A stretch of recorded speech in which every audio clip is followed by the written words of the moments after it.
Bismillahirrahmanirrahim. Assalamualaikum warahmatullahi wabarakatuh. Bagaimana anak-anak kelas 6 yang saya banggakan? Masih semangat? Semoga kalian semuanya tetap diberikan kesehatan, tetap semangat, agar kalian diberikan ilmu yang bermanfaat. Amin. Ya. Baik, tak lupa saya ingatkan pada anak-anak yang tidak pernah absen, tidak ikut pembelajaran, saya ingatkan untuk aktif ya supaya kalian mendapatkan ilmu dari kegiatan PDR ini ya, supaya kalian tidak tertinggal ya. Dan masih ada beberapa siswa yang tidak aktif selama PDR. Nah ini sangat disayangkan ya. Baik, untuk pembelajaran kali ini, nah kita akan melanjutkan pembelajaran kita, yaitu pembelajaran subtema 2 dan pembelajaran 5 dan 6 ya, karena materinya tidak terlalu banyak, jadi saya jadikan satu. Untuk lebih jelasnya kita lihat materinya.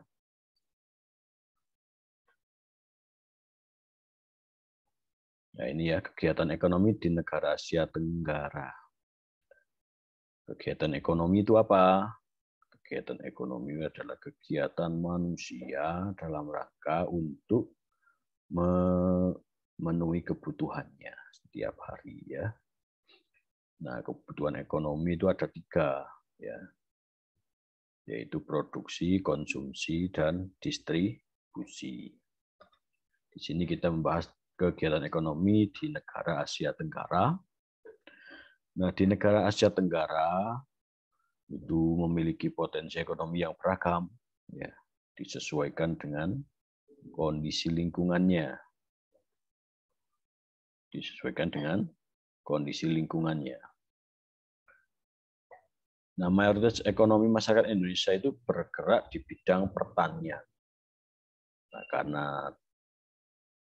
tanahnya yang subur, ya, sehingga banyak masyarakat kita yang bergerak di bidang pertanian.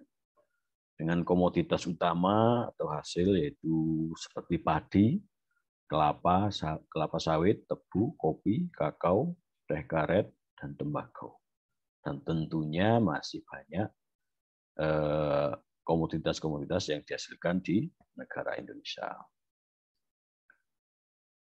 Nah, minyak bumi dan gas itu merupakan gas alam, merupakan sumber daya alam ya, yang pendapatan terbesar di Brunei Darussalam. Nah, kenapa Brunei Darussalam itu walaupun negaranya kecil, tapi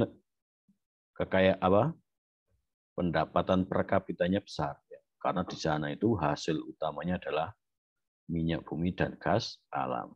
Ini yang menjadikan Brunei Darussalam menjadi negara yang kaya walaupun wilayahnya kecil. Lanjut.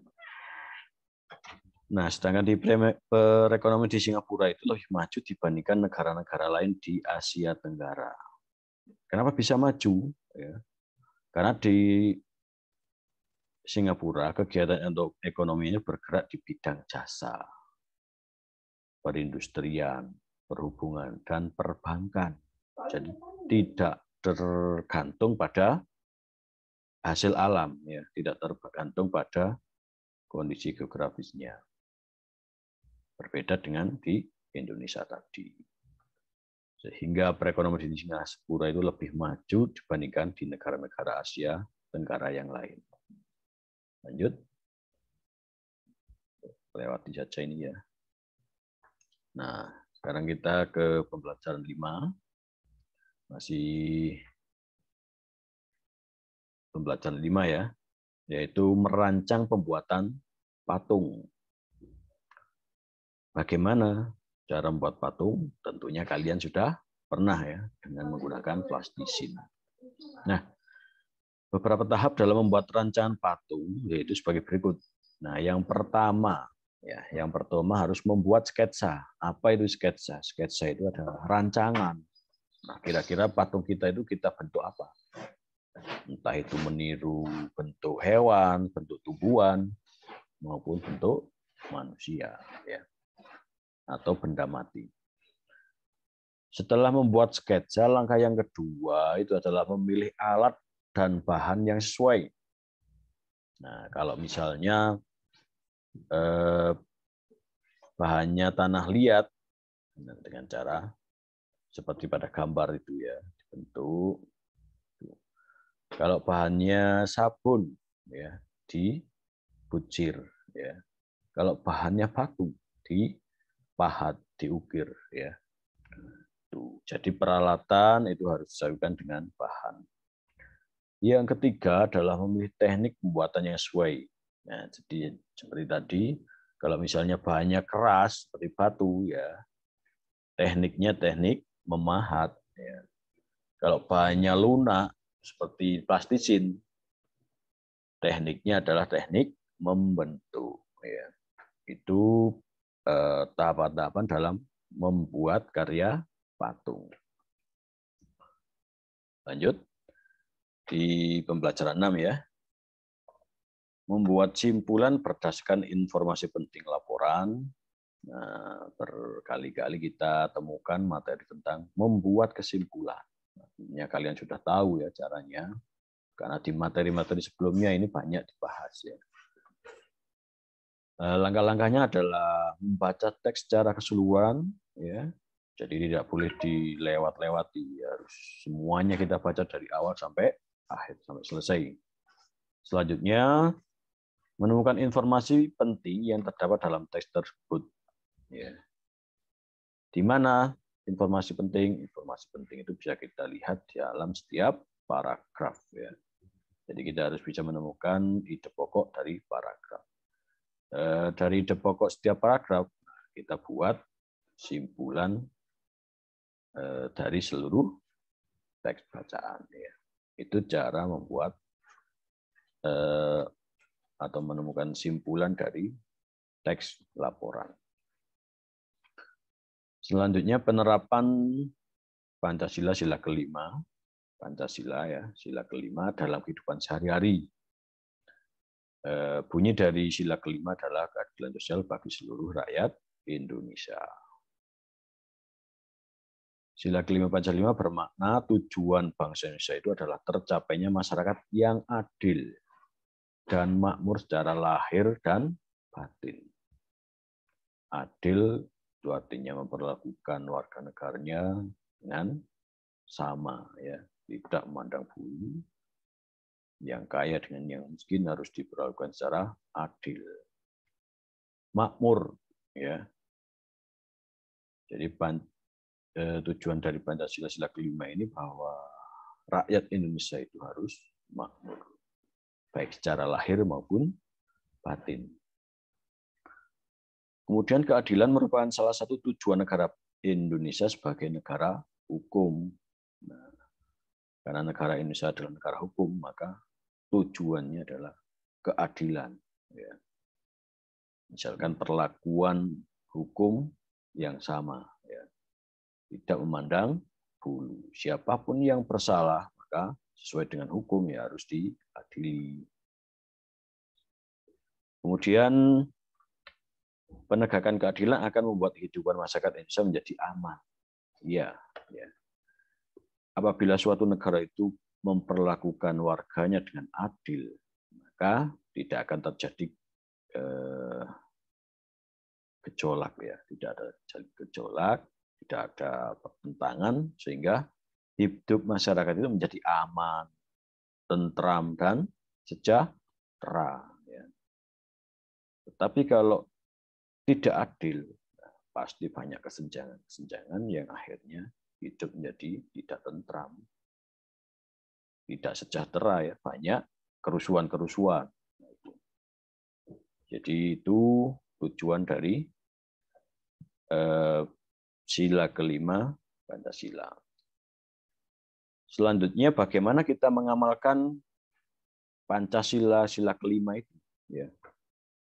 Dalam kehidupan sehari banyak sekali hal yang dapat kita lakukan untuk mengamalkan sila kelima Pancasila. Yang pertama, bersikap adil. Ya, bersikap adil dengan siapapun.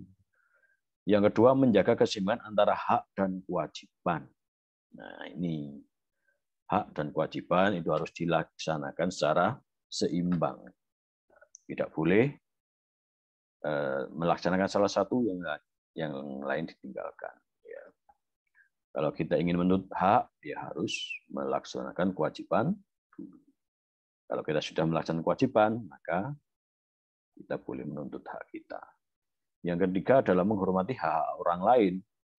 Nah, setiap orang lain itu punya hak, ya, maka kita harus menghargainya. Artinya tidak mencampuri orang lain. Itu adalah menghormati hak orang lain. Yang keempat, juga memberi pertolongan kepada orang lain. Nah, ini adalah salah satu dari pengamalan Pancasila sila kelima, yaitu memberikan pertolongan pada orang lain yang membutuhkan. Ada temannya yang jatuh, ya kita tolong. Ada temannya yang butuh bantuan, ya kita bantu. Yang kelima, tidak bersifat boros dan bergaya hidup mewah. Nah, tidak bersifat boros artinya tidak menghambur-hamburkan uang untuk hal-hal yang tidak bermanfaat. Nah, tidak bergaya hidup mewah. Kita harus hidup sederhana, ya. Karena hidup mewah itu pasti cenderung boros. Yang keenam, tidak melakukan perbuatan yang merugikan kepentingan umum. Jadi hindari kegiatan yang merugikan kepentingan orang banyak. Ya. Misalkan bersepeda dengan knalpotnya diplong itu ya, sehingga orang lain menjadi bising. Kemudian menyalakan musik secara keras ya di saat orang sedang istirahat. Nah, ini tidak boleh ya. Yang ketujuh, menghargai hasil karya orang lain. Ya. Setiap hasil karya orang lain harus kita hargai, apapun bentuknya ya, harus kita hargai supaya tidak menyinggung perasaan orang lain. Nah, tentunya masih banyak perbuatan atau kegiatan yang bisa kita lakukan untuk mengamalkan sila kelima dari Pancasila. Dari ketujuh yang sudah saya sampaikan ini, semoga kalian bisa mengamalkannya. Ya. Tuh.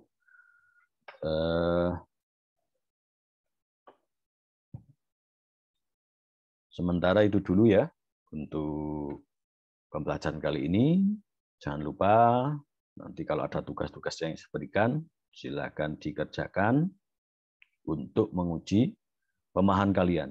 Pemahaman kalian harus diuji supaya hari ini kalian mendapatkan hasil apa yang saya hasilkan pada hari ini. Ilmu apa yang sudah saya peroleh. Itu mengeceknya dengan mengerjakan tugas dengan baik ya. Itu dulu dari saya, semoga bermanfaat. Selamat belajar, tetap semangat ya. Saya Iri, wassalamualaikum warahmatullahi wabarakatuh.